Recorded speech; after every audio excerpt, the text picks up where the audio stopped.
You're now listening to the show about the shit in life that's just a bit too much from the perspective of stand-up comics. With our hosts, Carmelo Bongiovi and Ken Krantz. This week's topic, 2 to 4, 7 to 9, Part 1. With our guest, John Kurschner. This is A Bit Too Much.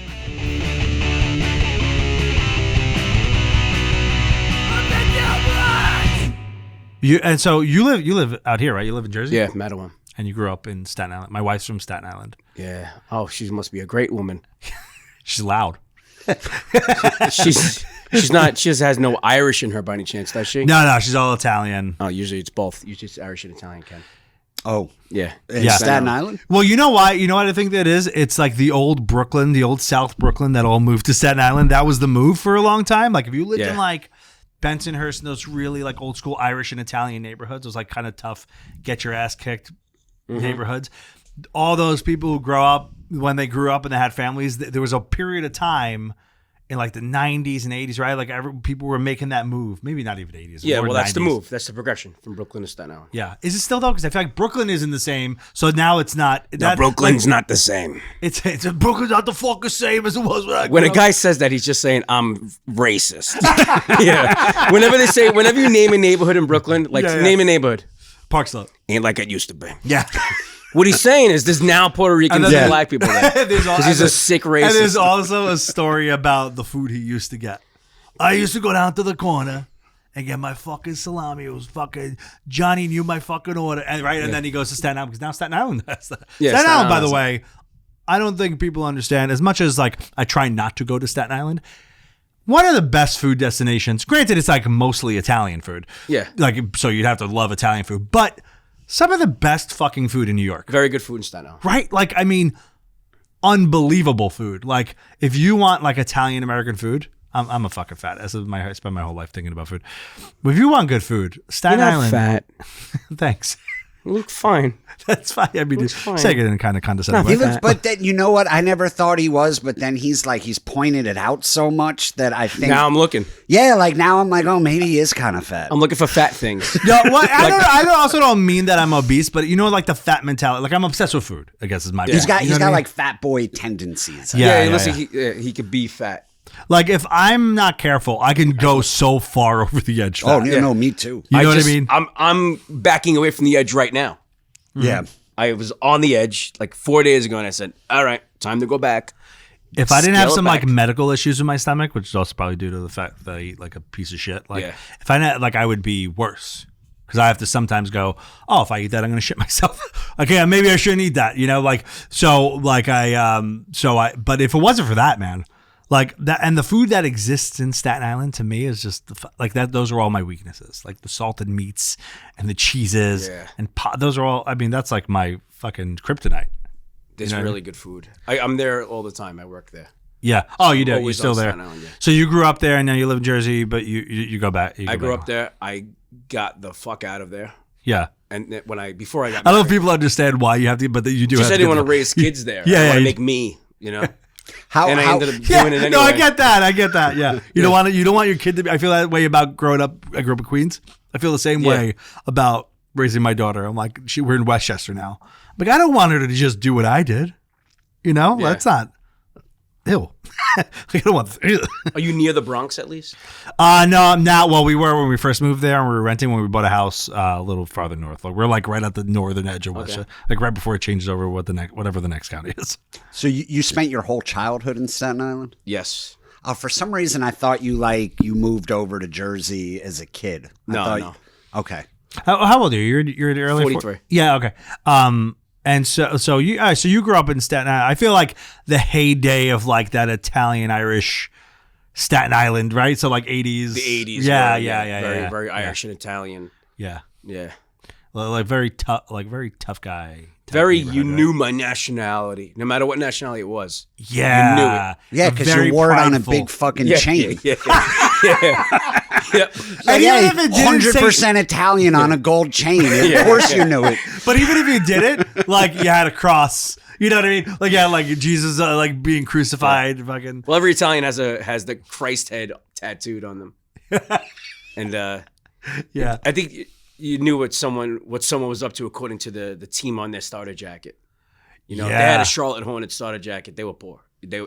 Something was up with them. Everybody had that Charlotte Hornets starter jacket. They were poor people. Yeah. And it was... They were poor people. Those were cheaper. No. Because In New York, I grew up in the suburbs in New Jersey. Like I was in a upper middle class. Had a lot of money. There were Charlotte Hornets starter jackets at my school, so I don't think it was just. Well, there's poor people in Jersey. You still had the poor people in Jersey. Yeah, but I don't think they were in East Brunswick in the 80s and 90s. You're right though. There was in like the 90s, right, or 80s and 90s. Or 90s. I think it was those Grandmama commercials, probably. Oh, Larry Johnson. Yes. That was Larry Johnson. Yeah. Yeah, that was very popular. But like those basketball I feel like that's such a. I'm sure other parts of the country too, but it's such a New York thing. Like basketball, like And One. Yeah, that was basketball jerseys. Like it was just so defining of that. That's what I'm picturing. You in Staten Island. It's very similar to the way I grew up in Queens. Very like as far as the NBA teams. Yeah, you'd meet someone that was a Bulls fan in Staten Island or an Orlando Magic fan. A Magic fan. Shaq. Yeah, I was one of those. I was like a weird Magic fan. I'm a Spurs fan. Right. Because I had a friend named Jermaine who liked the Spurs. Well, just because basketball was so big in the 90s, because it was the Jordan era. So you were a basketball fan, even if you you just were. Basketball was so big that you just got exposed to all those teams. It wasn't just like, oh, I'm a Knicks fan because I'm from New York. Yeah. Or I'm a Nets fan because I'm Jersey. Basketball had become so big, and Jordan had transcended the sport so much. Even guys like Barkley, like they became such pop icons that you kind of had if you weren't even a big basketball fan, you had like a favorite team, and it wasn't always, you know what I mean? And I mean Staten Island, like old Brooklyn, Staten Island, like the boroughs were a very, every neighborhood was like a nationality. You know what I mean? Like so, it was like a kind of and I feel like that made those neighborhoods kind of tough to be in sometimes. I feel like there's like a standard of. Are you Italian enough? Are you Irish enough? Are you black enough, Puerto Rican enough? In those neighborhoods that made them kind of like tough living. Even if they weren't financially tough or anything, you know what I mean? Like they made those neighborhoods kind of tough. Like you just got your ass kicked a lot. Yeah, we got beat up. Right, like you got into a lot of fights as kids in the boroughs. Like lots of fights. Always fights. I think Wu-Tang jumped us when I was little. Yeah, I remember are you serious? I think it must have been at least 2 or 3 members. No. But we got our asses kicked. Dude, that's kind of fucking awesome. Yeah, we got our asses. You got your asses kicked by But I Wu-Tang. can't claim that there was definitely a member, but U-God didn't really have much going on, so he was out jumping people.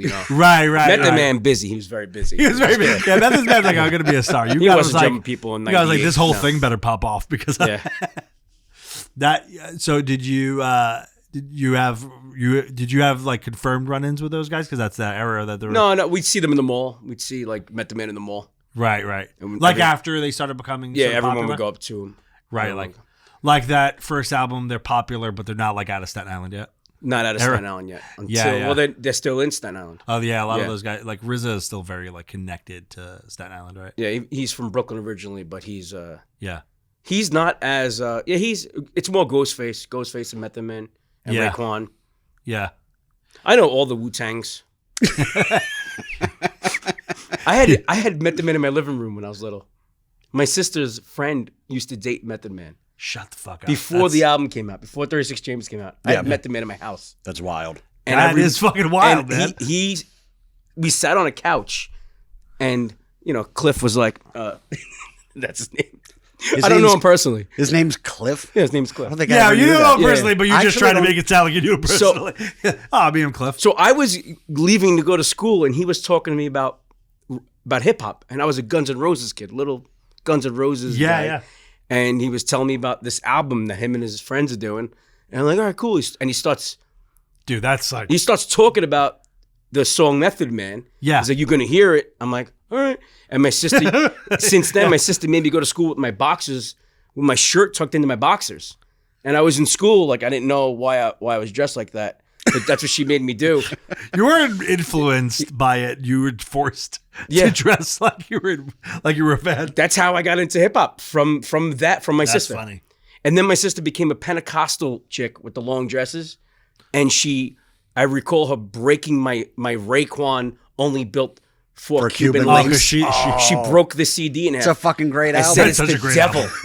I'm like, not ice cream. It's about ice cream. She's like, that's about sex. I'm like, oh shit. Ice cream's such a great fucking, such a great joy. That's fucking wild though, man. Yeah.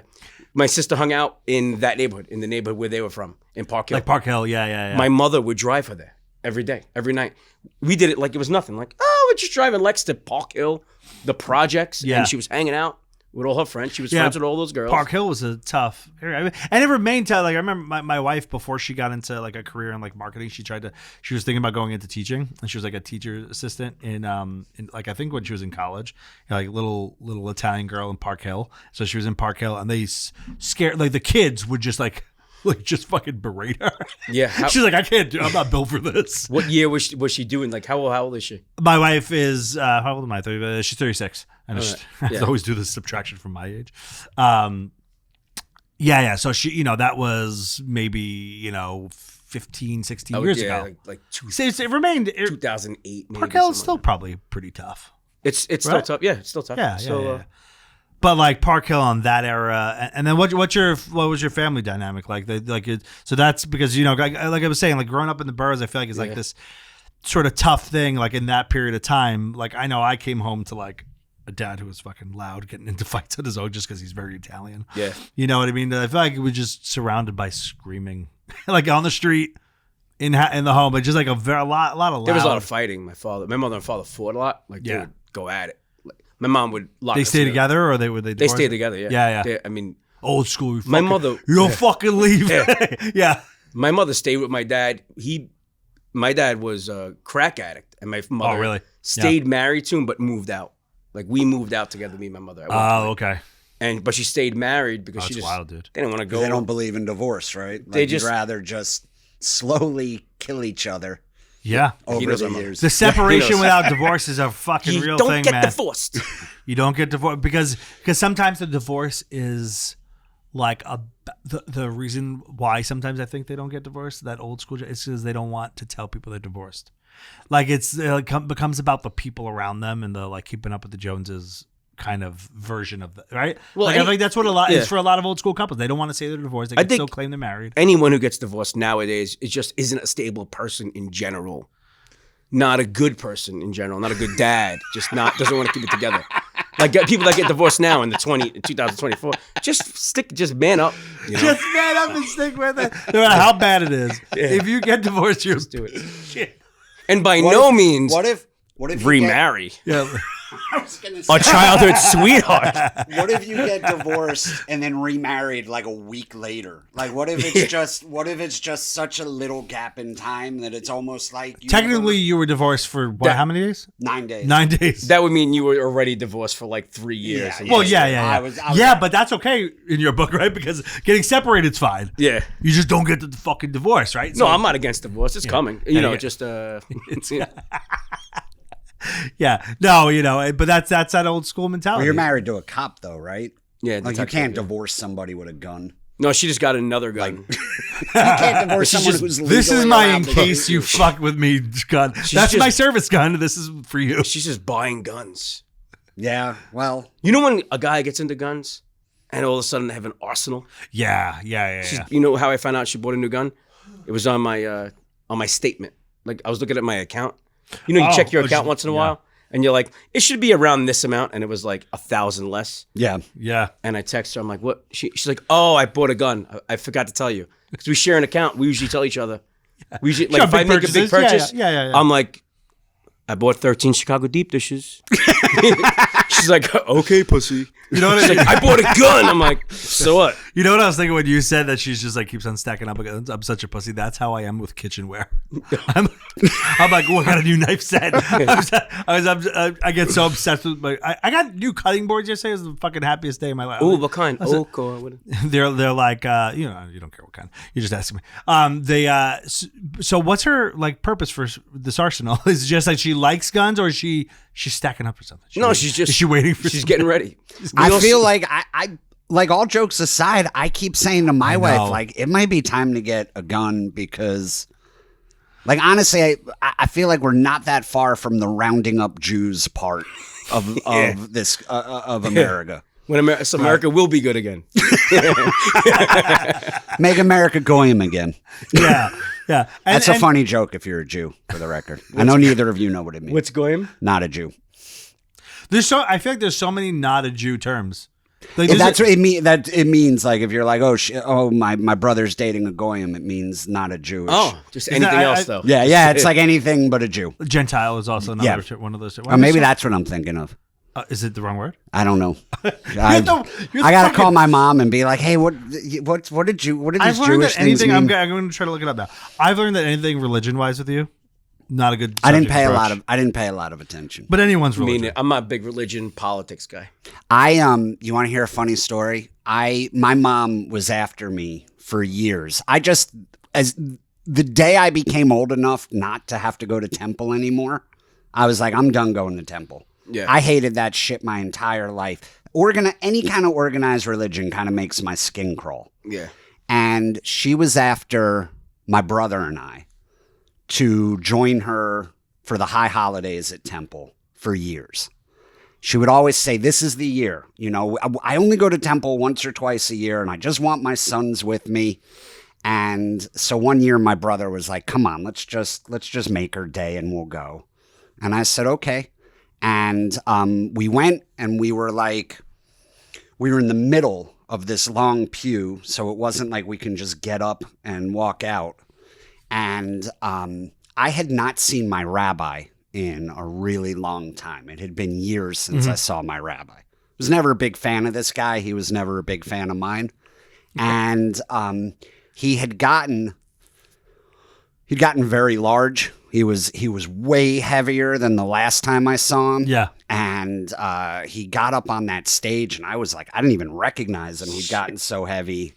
And I kind of nudged my stepbrother, and I said to him, I'm like, Rabbi, more like the ribeye. Oh, I was just going to say that. I was just saying, I'm waiting for you. I was waiting for a spot. Nice. To go, ribeye. And I said that to my stepbrother, and he burst out laughing. And then my brother turned around and was like, what'd you just say? So I whispered it to him. And then all of a sudden, I'm in between my stepbrother and my brother. You was causing a disturbance, but you had to get you had to let everyone know the joke. They started laughing so hard. And that's good. You know when you're in public and you're not supposed to laugh, and it just makes you laugh harder. Right. My stepbrother's got a real loud, distinctive laugh, and he's got like tears coming down. Yeah, sure. And then it's like that kind, and my mother's like, Kenneth, so you better not. And I'm just, people are turning around. People up on the bema are turning to look at what and we can't just get up and excuse ourselves because we're in the middle of this long ass aisle. And my mom looked like she wanted to crawl under a rock. And that was the last time I got asked to go to temple. Yeah, like let's just not fucking bring them. I feel like. So now, did your rabbi? Because I can do the equivalent for like the priest. Did you go up going to like church a lot? Yeah, well, I didn't go. I went. Like when your parents dragged you there. I have a history of church. Yeah. I graduated when I received confirmation. I was done. Just like he was done. When I didn't have to go anymore, I was like, same with me. But my parents were dragging me there for a bit. I went to Catholic school too, so it was like kind of like in my life. But I was like, But like a Catholic priest or a Christian priest in general, but like a Catholic priest will make, like if he remembers you and knows you haven't been there, he'll fucking say it. Oh like yep. I do think Catholic and Jewish guilt is very similar. I think that those are both religions where like guilt plays a big part. In the operations of it all. All the commandments are like guilt riddled. Right. If you do anything wrong, you're a piece of shit. Yeah. And so, like, would your rabbi like call people out? Because our priests don't fucking say it. They'll be like, "Oh, passive aggressive." Priests are passive aggressive. They'll be like, "You haven't been here. I haven't seen you. It's got to be about 2 years since I saw you." And you're like, "What the fuck, dude?" Yeah, I'm here now. I dropped my mom wanted to take my daughter to a children's service for whatever goofy holiday. And I brought my daughter there, and I met the new rabbi. And he was like, "Oh, I've never seen you here before." I'm like, "That's like, you can't guilt me. You just met me 4 seconds ago." You're never going to see me again either, buddy. I haven't disappointed you yet. By the way, goy, I guess, I don't even know if I'm saying them right, is the word. Yeah. And then goyim is plural. Yeah. That's what I read. Okay. Well, now there's that word. Goyim is the plural of goy. Oh, so look at my extended family. They're all goyim. Yep. Yeah, right. I don't know if we're using that correctly. That's my goy, and the rest of them are goyim. The only real way to know if we're using this correctly is that we get angry, unless it's banned, put it on TikTok, and then we get angry. Usually whenever we make a stance, we have a stance on something, that's people just curse us out on TikTok. Yeah. That's how we know if we have a stance. That's how we know if we're making an impact on it. If we talk about any one thing, people on TikTok, you fucking idiots. Well, people are just looking for something wrong with what Yeah, but they're watching. specifically TikTok. I'm like, we don't get that on Instagram. TikTok people are like, you stupid piece of shit. That's not what it means. Piece of garbage. Yeah. But I don't know. I like growing up, I was like church. I feel like I just spent the whole time in church. It's like a little ADD thing. Just looking at like, I feel like all I focused on when I was in church was like the older people with disabilities. Like I'd like what would catch my eye when I was younger. Like I remember this old lady who just like, she was very like, I mean, she was just really old. She was probably in her 90s, and she would shake a lot. Like it was like a nerve thing. Like her whole body was like shaking, and I couldn't. Every fucking Sunday that I went there, all I could do was stare at this lady. It's only that I didn't hear a word the priest was saying. People were singing around me and all the fucking hymns, and all I could fucking focus on. And it's like, what? That's what makes it. It's like, why would I, like, if I had to do it now with my daughter, like, why would I bring my daughter to the place? She's not going to be paying attention. Yeah. Like, I get it to a degree. You feel like you're instilling this, like, moral base for People your use kid. it for what they need it for. My wife goes every Sunday. Yeah. Every Sunday. No, as an adult, though. She take the kids. She takes my daughter, yeah. How nice is that? Every Sunday, you're like, I get a couple hours. Yeah, I get banged up on Saturday nights. If there's a God, this is my time this is my godly time. Isn't that great? Yeah. Like you get banged up Saturday nights, and then she's probably praying for your soul the next morning, and you don't have to do anything. Yeah, There was she just heals you. There was one How old is morning. your kid, by the way? 13. My 13, daughter's there you 13. go. Yeah. There was one morning where they were at church. I wake up Sunday morning. They were at church. I go. I was only able to lift my head. I was so fucked up from the night before. And my thing is, I'll text my wife. Yo, you bringing back food? Because usually she comes back at around 11. She doesn't. I think it's like every husband's thing. Usually she responds right away. She responds, "Hey babe, good morning." No response, nothing. Right? I text her a few times, nothing. Yeah. My son's 20. At this time, he was like 16. My son comes in the room. He's like, "Dad, you all right?" I'm like, "Yeah, I'm fine." He's like, "Last night was crazy. I heard commotion." I'm like, "I don't know." And then I look down and there's like 400 paper towels on the side of my bed. and he goes, "What's these?" I'm like, that's why mommy's not responding. I probably threw up. Yeah. He picks up the paper towel. He's like, there's no throw up. Huh. And he smells it. He goes, this is piss. Oh. I go, Oh, dude. fuck. So I woke up. I came home, and instead of going to the bathroom, you know how guys will pee in their closet? You have any friends that get blackout drunk and pee like in their drawer? No. I've had, yep. I mean, not at I this know- age. I know- Like, I know as like a I know a teenager, few maybe. people. I peed on the next to my bed that night. Like, all right. I you weren't- stood up. You I didn't was pee in having- the bed. You stood up. I must have been having a dream that I was peeing in a toilet, but I was peeing, and I recall droplets going on my feet. I remember that You remember feeling. it. And Oh, that's wild. my wife woke up while I was doing it, and my daughter was in the bed too because she was little. And my wife came home and goes, "Yeah, and your daughter's seen you pissing too. Now go talk to your daughter and tell her what was happening." And I go to my daughter. I'm like, sometimes parents, they're having a dream and they think that they're peeing in the toilet. And it traveled because my house settled. You dragged all parents down with you. Yeah, Sometimes- this is the thing I threw parents us all do. under the bus. Yeah, but that's why she didn't answer my text. I Is got, pissed Is on that the a floor. sleepwalking thing? I did it one time. That was the only time I ever did it. Because I had this friend. He passed away now. Years ago, he used to have this like really crazy sleepwalking. I think it was a little like Ambien driven because he was like taking shit during the day, then he would take Ambien and all this. That'll make you sleepwalk. That shit. Yeah, and this the is greatest drug on God's green earth, by the way. you know it is, Ambien. but it isn't. Ambien. It is, but it isn't. Even NyQuil. I'm in my fridge. I'm like, I'm sleeping.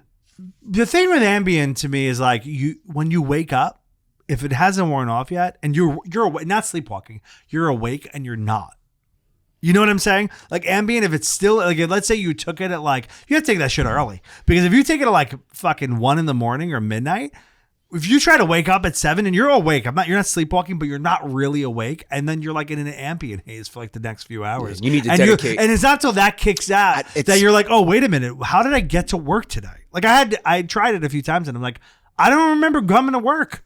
Yeah, that's a problem. But I'm at work, and I wasn't a heavy user either. I was like, this is just what happened anytime I took Ambien. I wasn't like I was taking Ambien every night and I was like fucked up from it. But I had a friend who would like paint his fucking house on Ambien. He'd get up in the middle of the night and they had paint and they were just painting like a windowsill, a fucking certain like color.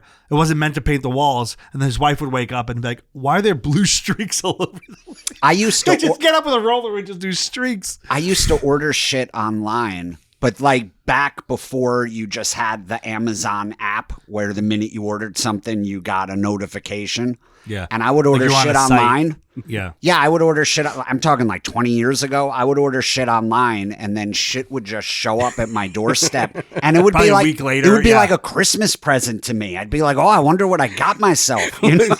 I wonder what Ambien Ken ordered. Yeah. And so then how is it the greatest drug? Ambien's too fucked up for me, man. It's a fucked up drug. If you take it and fight through the urge to go to sleep, you wait like 20, 30 minutes and get just a little high, like smoke a joint. Yeah. There's no better buzz. Ambien and weed. That Yes. I mean, that is you are not on this earth. Ambien weed. Ambien and some good weed. I mean, And I then, would imagine and then it is fun waking up the next morning and then hearing all the shit that I confess to my wife. Yeah. I do that drunk. Ken knows how weed interacts with everything because he smokes weed with everything. Yeah. Right. You got to try weed with breakfast. It's good.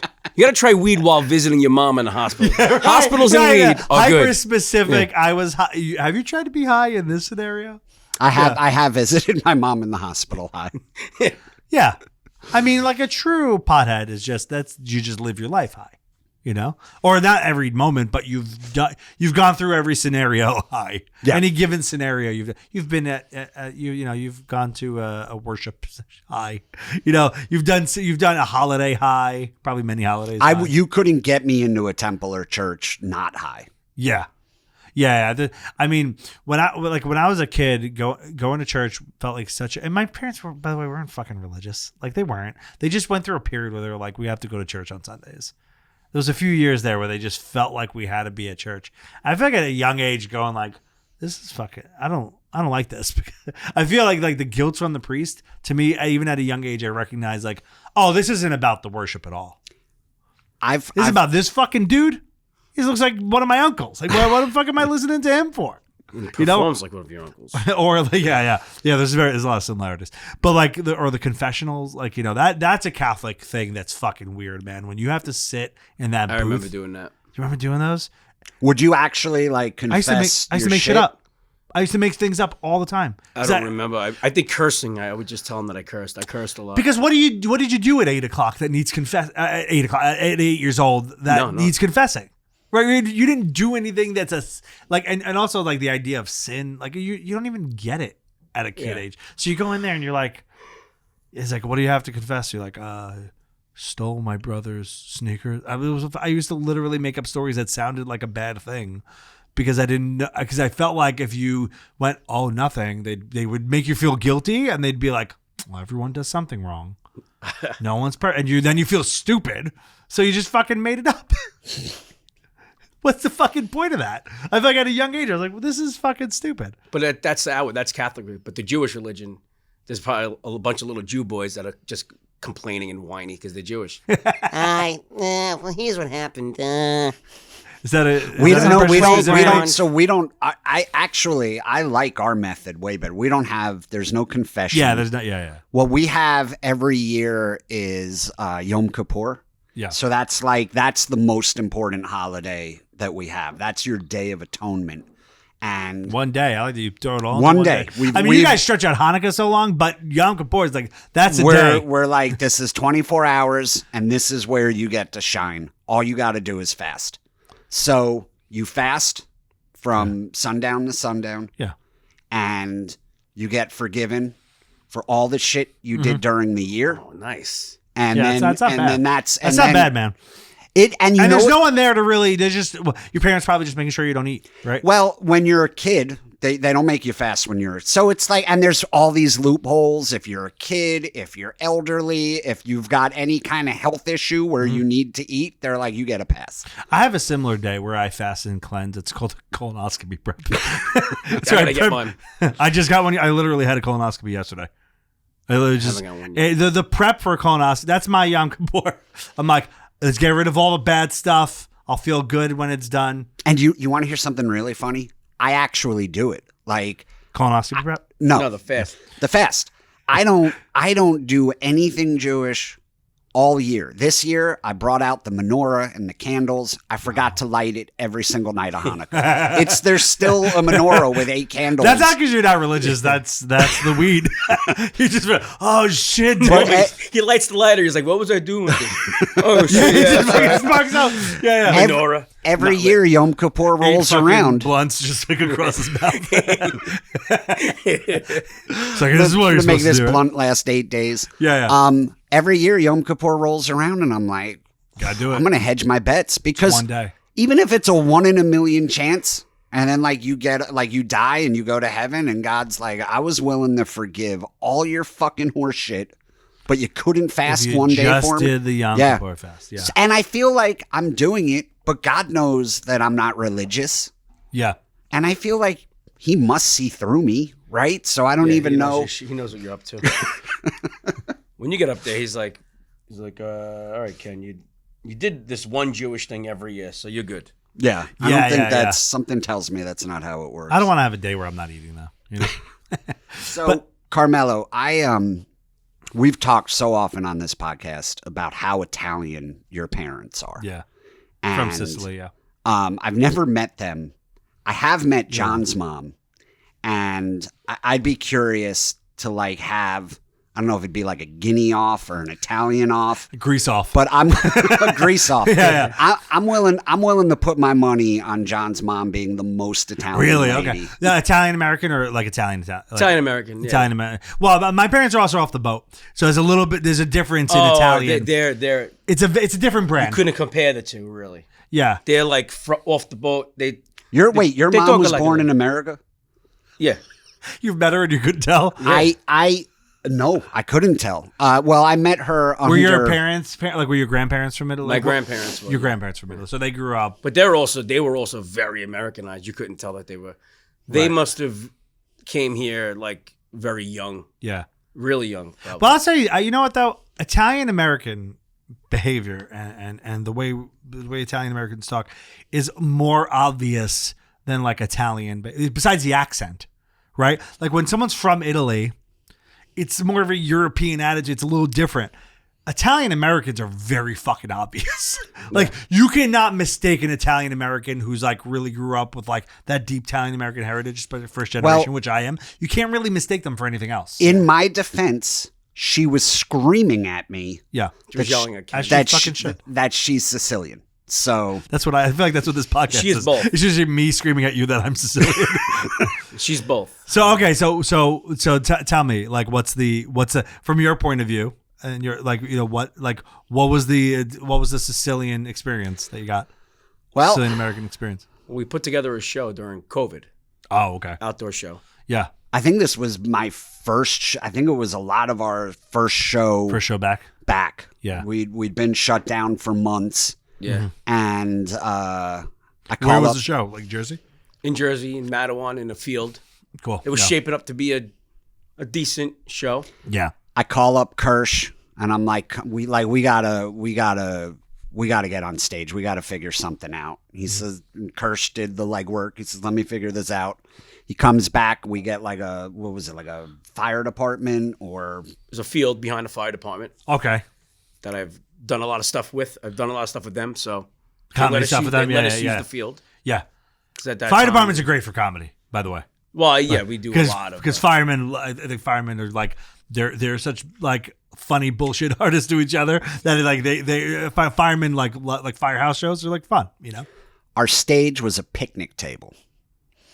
So okay, it was just you literally just stood on top of a picnic table. Guys, can you buy a fucking cheap stage? People set up blankets and chairs, and it was all social distancing. So it was just this open air field with people, 100 feet apart from each other. Right. We're in social distancing. We were in the outfield. There were people sitting like at home plate. They were like way out there. Like Right. And it wasn't packed. It was very scattered. We were like, why is someone at shortstop on the field? We're in. Yeah. Very distanced. Then my mom came. And so you had a PA says everyone heard you, right? Yeah. Okay, so your mom came.